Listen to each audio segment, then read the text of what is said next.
Sooner or later, it's bound to happen. What's bound to happen, I hear you ask? Well, quite simply, the Brexit blame game. Yes, Brexit, and now the question of it may be all but quote over. It really isn't, because Brexit will be affecting us for years to come. Bear in mind, if politicians think that Brexit is done and settled, it will be casting a long shadow over Westminster, over many of its policy decisions, and indeed much of the remainder of, well, years to come, if not until we rejoin the EU, really. So, what happens now? The Brexit blame game. I once said many years ago that Brexit was really the poison chalice that had been given to Theresa May. Now, as much as blame as Theresa may or may not get now, the real question is how much blame of that is Boris actually going to take? Remember, Boris is a man who loves to be liked and hates to be loathed, even by people who we know that hates him. So, how is Boris going to deal with this? Because any perceived flaws in the Brexit deal are going to be laid right slap bang in the lap of Boris Johnson. So, before we get into today's article, just over this wonderful blame game that will probably be taking place very soon, please do remember to hit that like and share button, and of course down below there is a link to my Patreon page as well as a one-off donation link. And remember, when we get to 10,000 subscribers, we will be doing the Jeff Taylor Marathon.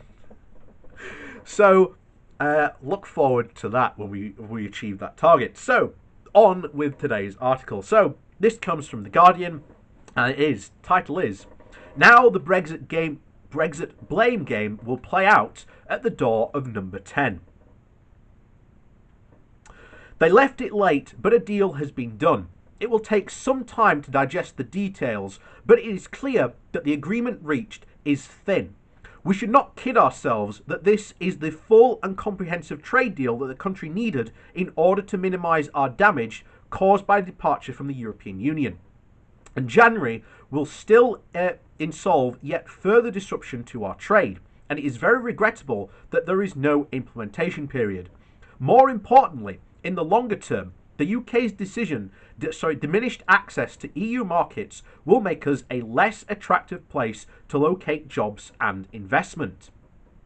The deal gives us tariff-free and quota-free access to the EU, but this is far from frictionless accesses that the businesses actually wanted.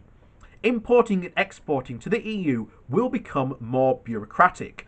Complex supply chains will struggle, putting us at a competitive disadvantage. Services, of course, will see a little direct benefit, but it is nevertheless better than the alternative.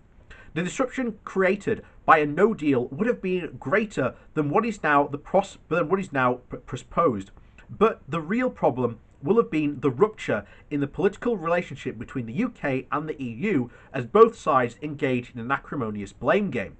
The UK government would have argued that the EU is simply refused to accept the reality of our new status as an independent sovereign country. Knowing that the next few months would be economically turbulent, it would have sought to shore up some of the vote leave with vitriolic attacks on the EU's good faith. The EU side, meanwhile, would have responded, but with an approach that sought to drive the UK back to the negotiating table. They would have calculated, and correctly, that the UK had much more to lose by the absence of a deal than the EU as a whole, and by refusing to mitigate many of the consequences of the new situation.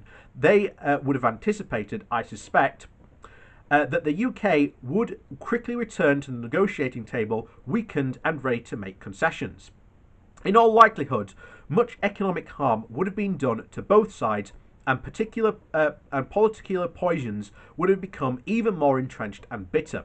And it was a prospect that some of the most hardline Brexiteers relished. So it is good news that we are not in that position. The Prime Minister, after years of seeking to deny the trade-offs involved in getting a Brexit deal, has made the concessions necessary to conclude an agreement. By leaving concessions on the level playing field and fish to the last minute, businesses have faced continuing uncertainty that could have been resolved some months ago. But it has also resulted in there being little appetite for a fight from Nigel Farage or other MPs in the European Research Group. I suspect the Prime Minister will consider that a price worth paying. In reaching a deal, the Prime Minister can claim a success. His political position is somewhat strengthened. But the new relationship with the EU is one that he has created by dismantling the status quo of EU membership and obstructing a softer, better Brexit in the form of Theresa May's and now a agreement to this new deal. For good or ill, he cannot escape the responsibility for the consequences. And every new inconvenience as a consequence of Brexit, every belated discovery of an advantage of EU membership that is now lost, every announcement of investment and jobs being relocated elsewhere will be put at the Prime Minister's door. There is no one else to actually blame now. The concerns about sovereignty drove the UK's negotiating strategy at the expense of practical issues relating to market access. In the end, the government moved from its more absolutist positions, and anyone who has closely studied the likely outcome of a no-deal Brexit on our prosperity, security and integrity of our United Kingdom would conclude that compromises were the price worth paying. And even these compromises do not undermine the truth that the hard Brexiteers have achieved more than they could ever hope for in 2016. So does this settle Brexit? Up to a point, but the nature of our relationship will continue to be of major importance to this country. Many will continue to believe that the problem with our relationship is that we are not too distant, and that non-tariff barriers will make it harder to trade with our largest market, given the hard nature of the Brexit that has been delivered. The country has taken a wrong turn. A deal is better than a no deal, but we read the details of the Christmas Eve agreement, and it will be clear that for many, this was a worse deal than one we had as an EU member. And that is just 100% true. That is where we are now. We are staring at a deal that we have which is worse than actual EU membership. And this is going to affect us economically, politically, for some time to come. You may remember the term the sick man of Europe. We held claim to that in especially the 60s, early 70s, and probably somewhat of the 50s as well. And that, unfortunately, really is going to come back to haunt us. Someone once sent me an article from The Atlantic.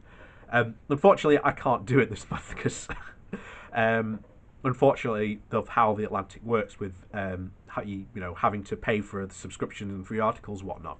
And their argument was that Brexit, quote, has been a way worth it because it will show that the GDP of a country, we shouldn't be running our lives how that is worth. And to a point, I somewhat agree.